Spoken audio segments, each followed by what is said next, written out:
नमस्कार दोस्तों। आज मैं सीटेट प्राइमरी स्तर का हिंदी भाषा 2011 का पेपर सॉल्व कराने जा रहा हूं, जो आप लोगों को काफ़ी पसंद आएगा। यदि हमारा वीडियो पसंद आता है तो प्लीज़ लाइक करें, सब्सक्राइब करें, शेयर करें।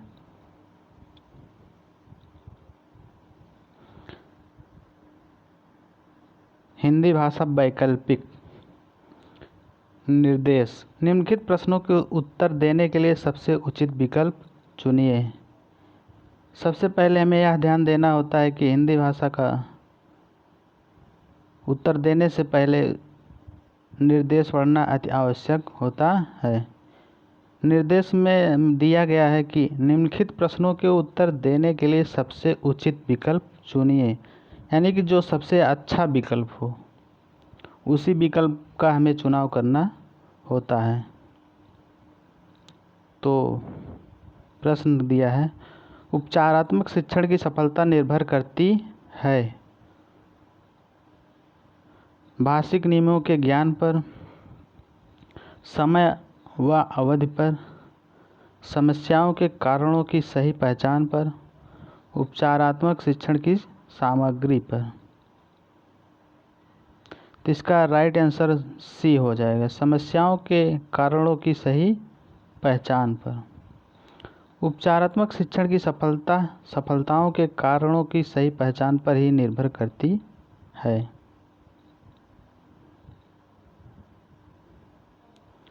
भाषा शिक्षण में पाठ्यपुस्तक एकमात्र संसाधन है, साधन है, साध्य है, अनावश्यक है। तो इसका राइट आंसर सी हो जाएगा, साधन है। हिंदी की कक्षा में प्रायः हिंदीतर भाषी बच्चे हिंदी सीखने में अनेक कठिनाइयों का सामना करते हैं, क्योंकि वे मन लगाकर हिंदी नहीं सीखते। हिंदी सीखने के प्रति उनमें अरुचि होती है। सी, हिंदी बहुत कठिन भाषा है। प्रायः हिंदी और उनकी मातृभाषा की संरचना में अंतर होता है। तो इसका राइट आंसर डी हो जाएगा, प्रायः हिंदी और उनकी मातृभाषा की संरचना में अंतर होता है। कहानी सुनने से बच्चे प्रसन्न होते हैं। बच्चे कक्षा में एकाग्रचित्त होकर शांत बैठते हैं। बच्चे अनुशासित रहते हैं। बच्चों की कल्पना शक्ति व चिंतन शक्ति का विकास होता है। कहानी सुनने से बच्चों की कल्पना शक्ति व चिंतन शक्ति का विकास होता है। इसका राइट आंसर डी हो जाएगा।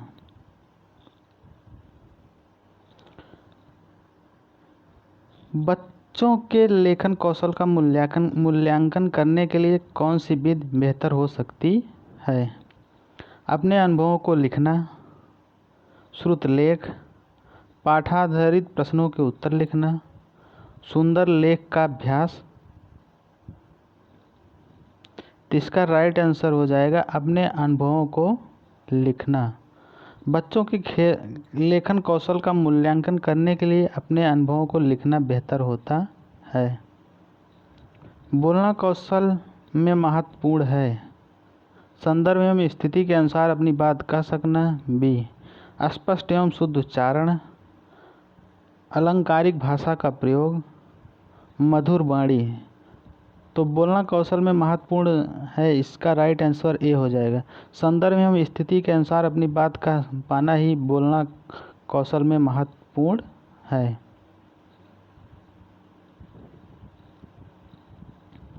संदर्भ एवं स्थिति के अनुसार अपनी बात कह सकना बोलना कौशल की महत्वपूर्ण विशेषता होती है। एक भाषा शिक्षक के रूप में सबसे बड़ी चुनौती है बच्चों को भाषा सीखने में महत्व से परिचित कराना, बच्चों की भाषा को संचार साधनों के प्रभाव से मुक्त रखना। भाषा संसाधनों का अभाव है। इसका राइट आंसर हो जाएगा डी, बहुभाषिक कक्षा के शिक्षण के लिए उचित रणनीतियाँ तय करना। एक समावेशी कक्षा में कौन सा कथन भाषा शिक्षण के सिद्धांतों के प्रतिकूल है? भाषा शिक्षण के सिद्धांतों के प्रतिकूल है, यानी उल्टा। बच्चे परिवेश से प्राप्त भाषा को ग्रहण करते हुए भाषा प्रयोग में नियम बना सकते हैं। भाषा परिवेश में रहकर अर्जित की जाती है। प्रिंट समृद्ध माहौल भाषा सीखने में सहायक होता है। व्याकरण के नियम सिखाने से बच्चों का भाषा विकास होता है। तो इसका राइट आंसर हो जाएगा सी।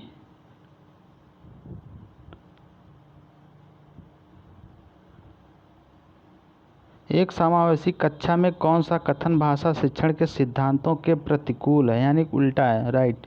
इसका आंसर डी हो जाएगा। नेगेटिव पूछा है यहाँ पे, इसलिए। तो व्याकरण के नियम सिखाने से बच्चों का भाषिक विकास शीघ्रता से होता है, यानी कि प्राइमरी स्तर पर व्याकरण को विशेष महत्व नहीं दिया जाता है। बुक में ही जो दिया रहता है उसी के अनुसार उनको व्याकरण सिखाया जाता है। अलग से उनको किसी प्रकार का व्याकरण व नियम सूत्र याद करने के लिए नहीं कहा जाता। इसलिए व्याकरण के नियम सिखाने से बच्चों का भाषा विकास शीघ्रता से होगा, यह विकल्प गलत है। तो इसलिए ये सही होगा, बाकी सब सही हैं। एक समावेशी कक्षा में व्याकरण के नियम सिखाने से बच्चों का भाषा विकास शीघ्रता से होगा, यह कथन भाषा के सिद्धांतों के प्रतिकूल है, यानी उल्टा है। एक बहुसांस्कृतिक कक्षा में आप एक भाषा शिक्षक के रूप में किस बात को अधिक महत्व देंगे? पाठ्य पुस्तक के प्रत्येक पाठ को भली भांति समझना, बच्चों को व्याकरण सिखाना, स्वयं शुद्ध भाषा का प्रयोग, बच्चों को भाषा प्रयोग के अधिक से अधिक अवसर देना। तो क्वेश्चन क्या पूछा है? एक बहुसांस्कृतिक कक्षा में आप एक भाषा शिक्षक के रूप में किस बात को अधिक महत्व देंगे? तो पाठ्य पुस्तक के प्रत्येक प्रश्न को भली भांति समझाना, बच्चों को व्याकरण सिखाना, स्वयं शुद्ध भाषा का प्रयोग। तो इसका राइट आंसर सबसे शुद्ध हो जाएगा, सबसे सटीक आंसर हो जाएगा डी, बच्चों को भाषा प्रयोग के अधिक से अधिक अवसर देना। प्राथमिक स्तर पर कौन सा भाषा शिक्षण का उद्देश्य नहीं है? स्पष्टता एवं आत्मविश्वास के साथ अपनी बात कहना, बी। वर्णमाला को क्रम से कंठस्थ करना तो बिल्कुल गलत होता है। याद करना किसी भी विकल्प में हो तो सबसे पहले गलत होता है। ध्वनि संकेत चिन्ह का संबंध बनाना, विभिन्न संदर्भों में भाषा का प्रभावी प्रयोग, विभिन्न संदर्भों में भाषा का प्रभावी प्रयोग। इसका राइट आंसर बी हो जाएगा। वर्णमाला को क्रम से कंठस्थ करना, इसका उद्देश्य यही नहीं होगा, बाकी सब सही है। गृह कार्य के बारे में कौन सा कथन उचित है? गृह कार्य अभिभावकों को व्यस्त रखने का उत्तम साधन है, बिल्कुल गलत। बच्चों की क्षमताओं स्तर के अनुसार गृह कार्य दिया जाना चाहिए। गृह कार्य कक्षा में किए गए कार्य का अभ्यास मात्र है। गृह कार्य देना अति आवश्यक है। इसका राइट आंसर बी हो जाएगा। बच्चों की क्षमताओं के अनुसार गृह कार्य दिया जाना चाहिए, क्योंकि क्षमता के अनुसार ही गृह कार्य देने से बच्चा अच्छे से उसको सॉल्व कर सकता है, मन लगा के पढ़ सकता है, और गृह कार्य समय से पूरा कर सकता है। गृह कार्य बच्चों की क्षमताओं स्तर के अनुसार ही दिया जाना उचित है, अन्यथा बच्चों की क्षमता दबाव के कारण प्रभावित होती है। भाषा के अभिव्यक्तात्मक कौशल हैं सुनना, बोलना, बी बोलना लिखना, सी पढ़ना लिखना, डी सुनना पढ़ना। तो इसका राइट आंसर बी हो जाएगा, बोलना और लिखना। प्राथमिक स्तर पर बच्चों की भाषा शिक्षा के संदर्भ में निम्नलिखित में से कौन सा कथन असत्य है? असत्य है। बच्चों में समृद्ध भाषा परिवेश में सहज और स्वतः रूप से भाषा में परिमार्जन कर लेंगे। बच्चे भाषा की जटिल और समृद्ध संरचनाओं के साथ विद्यालय आते हैं। बच्चों की भाषा संकल्पनाओं और विद्यालय में प्रचलित भाषा परिवेश में विरोधाभास ही भाषा सीखने में सहायक होता है। सुधार के नाम पर ही की जाने वाली टिप्पणियाँ व निरर्थक अभ्यास से बच्चों में अभिरुचि उत्पन्न हो सकती है। तो इसमें पूछा है कि कौन सा असत्य है। इसका राइट आंसर हो जाएगा बी। बच्चों भाषा की जटिल और समृद्ध संरचनाओं के साथ विद्यालय आते हैं। सॉरी, इसका राइट आंसर सी हो जाएगा। प्राथमिक स्तर पर बच्चे की भाषा शिक्षक के संदर्भ में बच्चों की भाषा संकल्पनाओं और विद्यालय में प्रचलित भाषा परिवेश में विरोधाभास ही भाषा सीखने में सहायक होता है। भाषा कौशल के संदर्भ में कौन सा कथन उचित है। विद्यालय में केवल पढ़ना लिखना और कौशल पर ही बल देना चाहिए। बच्चे केवल सुनना बोलना पढ़ना लिखना कौशल क्रम से ही सीखते हैं। भाषा के चारों कौशल परस्पर अंतः संबंधित हैं। भाषा कौशलों के विकास में अभ्यास की अपेक्षा भाषिक नियमों का ज्ञान जरूरी है। तो इसका राइट आंसर सी हो जाएगा। दिए गए चारों विकल्पों में भाषा के चारों कौशल सुनना बोलना पढ़ना और लिखना परस्पर अंतः संबंधित हैं। पाठ में दिए गए चित्रों का क्या उद्देश्य होता है। चित्रों से पाठ्यपुस्तक आकर्षक बनती है। चित्र पाठ की शोभा बढ़ाते हैं। सी, पाठ्यपुस्तक में चित्र देने का प्रचलन है। डी, चित्र अमूर्त संकल्पनाओं को समझाने में सहायता करते हैं। तो इसका राइट आंसर डी हो जाएगा।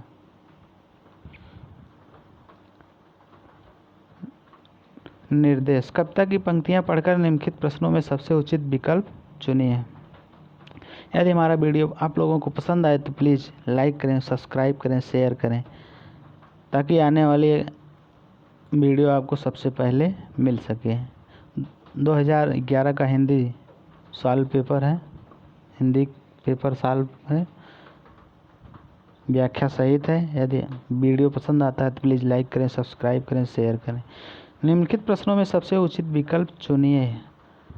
अब ना गहरी नींद में तुम सो सकोगे, गीत गाकर मैं जगाने आ रहा हूँ।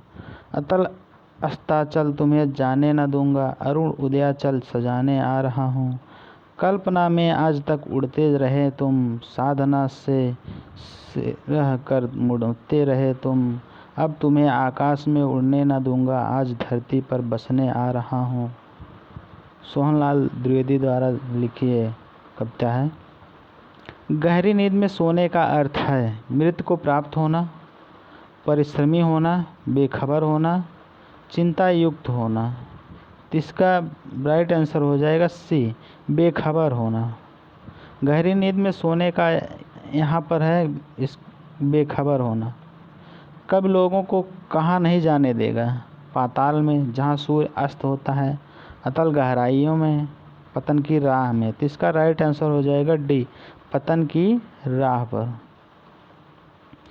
कब किस तरह के व्यक्तियों को संबोधित कर रहा है। जो अत्यधिक प्रेरित हैं, जो बहुत परिश्रमी हैं, जो जीवन की कठोर वास्तविकताओं से बेखबर हैं, जो आकाश की ऊंचाइयों को छूना चाहते हैं। तो इसका राइट आंसर हो जाएगा सी, जो जीवन की कठोर वास्तविकताओं से बेखबर हैं, उनको सजग करना चाहता, जगाना चाहता है, ताकि वे वास्तविकताओं से बेखबर हैं तो उसको एडजस्टमेंट कर सकें। कब लोगों को क्यों जगाना चाहता है। ताकि लोग गीत सुन सकें। बी, ताकि मनुष्य में गतिशीलता आ सके और वे प्रगति के पथ पर आगे बढ़ सकें। सी, सुबह हो गई है, यह कवि का दायित्व है। तो इसका राइट आंसर हो जाएगा बी, प्रस्तुत कविता के माध्यम से कवि लोगों में जागृति पैदा करना चाहता है, ताकि मनुष्यों में गतिशीलता आ सके और वे प्रगति के पथ पर आगे बढ़ सकें। अतल अस्ताचल तुम्हें जाने न दूंगा पंक्ति में कौन सा अलंकार है।